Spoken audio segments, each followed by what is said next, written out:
video tayong i-share sa inyo. Ito ay kaibigan natin na bigla lang, ang dahilan nito biglang kumain lang sila tapos nung i-start ayaw na. So tinulungan natin. So chinek natin. Ngayon to share natin sa inyo para pagka meron kayong ganitong trouble din, pwede nyo pagkukunan ng idea. Ano pre? So nakita na natin, pinalitan natin to kasi sira itong luma. So battery relay sira. So nagpalit tayo ng bago. So subukan na natin. And ito na. So nagbiyahe lang ito. Napadaan lang dito sa bayan namin. Kaya ginawa natin ang paraan. So nakita natin sira pala itong sira itong battery bat niya, yung tawag nila na bat in short. Pero battery relay talaga to. 24 volts tapos meron siyang dalawang wire dito, negative tsaka siyempre negative tsaka positive. So yan, pakita natin sa inyo sa loob anong dahilan kung bakit walang kuryente dito wala. Ito yung pinaka main galing sa battery papasok dito. Dapat pag na-trigger ito tatawid dito yung niya. Okay, tapos dito naman sa taas akit dito, ito papuntang starter relay nya ito. So tatawid dito, sabay sila dito, tsaka ito sa akit, tsaka ito tatawid dito yung kuryente papunta doon sa starter. So hindi ka na pupunta doon sa starter, dito na pwede mo nang i-diretso ito para under siya. Pero hindi talaga pinalitan na to. So anong dahilan kung bakit? Ito, pakita natin siya. Binuksan natin. Pwede ito muna. Ito yung kalalabasan niya. Ayan, kita niyo yan. Sunog. Ito yung problema niya. Sunog na yung pinaka-coil niya. So hinahanapan natin, wala talaga walang ganito talaga yung pinaka-mounting niya. O bracket, wala. Pinakuha natin yan. Pero pareho lang naman sila 24 volts. Pero hindi na siya, parang mahirapan na magtakip. Yun yung problema dito.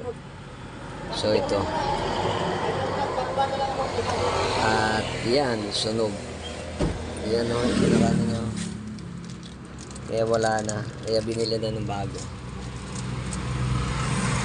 Tapos yung wiring naman dito. Dahil dalawa ito, yung dalawang pinaka-stack ng Giga, 6WFI Giga. Ang original yung stock talaga, dalawang wire, pero nabili natin isa lang. Yan o.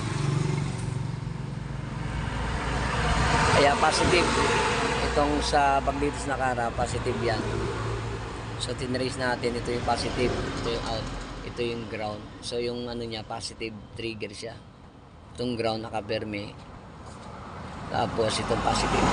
So dinugtong lang natin, yun pa rin yung socket na ginamit natin. So yun na. So yun lang yung natin dito. Kung mayroon kayong ganitong issue din, tingnan nyo lang ito. Wala pati sa dashboard walang ilaw. Pinandar nun ng kaibigan natin, alis na sila kasi tapos nakakain. Pinandar na yung pati dashboard, walang indicator light doon. Lahat blackout. So pinalitan ito. So yun yung naging problema niya. So yun lang, pag meron kayong ganitong issue, check na lang yung mga fuses. Chinek natin yung mga fuse doon sa taas, chinek natin, okay naman. Dito wala naman. Ito fuse, wala lang sa mga takip, nahulog na. Ito ba kompleto pa. So walang problema dyan. Okay naman yung static nya o static relay nya. Okay naman ito. So yun lang. Salamat sa panonood. Please subscribe and click the notification bell para sa ating sunod na mga video. Dito tayo ngayon sa ilalim. So yun lang, na lang to. Hintay pa natin yung battery. Kasi yung battery mahina na sa kaka-start. Umina na yung battery. Kaya hintayin na ano na. Hanggang dito na lang. Pero good na to. Papaanda rin na lang. So, yun, salamat sa mga nanonood natin. Please subscribe and click na notification bell. So, ito lang yung nakita natin na sila. Sa visual check-up naman talaga, sunog na. Kahit di mo na sa testeran, meron pa naman siyang continuity or meron siyang amperes. Pero dahil sunog na, okay.